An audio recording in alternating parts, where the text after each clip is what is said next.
தமிழுக்கு அமுதென்று பேர், அந்த தமிழ் இன்ப தமிழ் எங்கள் உயிருக்கு நேர்.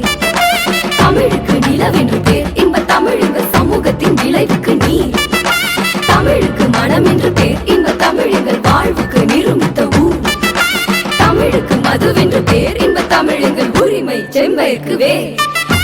எட்டு தொகை எட்டு கிள்ளை எம்பூருக்கு பாட்டுகளை சொட்ட சொட்ட சொல்லி நெஞ்சம் சொக்க வச்ச சோதி மொழி.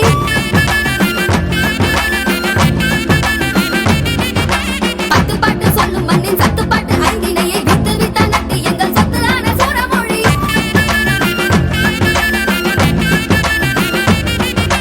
விஞ்ஞானம் சொல்லும் அந்த விஞ்ஞானம் என்னவென தொண்ணூறு காப்பியத்தில் காட்டிவிட்ட ஆதிமொழி. ஆறடிக்கு சொல்ல வைத்த நல்லுலகின் பல்லரத்தை ஈரடிக்கு சொல்ல வைத்து எட்டு வரை செல்லும் மொழி. வேந்தராண்ட மொழி முச்சங்கம் கண்ட மொழி, பாவேந்தர் வேந்தர் என பாரும் என்று வாழ்ந்த மொழி. போர்பரணி பாடும் மொழி, போரிலற பார்த்த மொழி, ஆர்ப்பரித்த வங்கந்த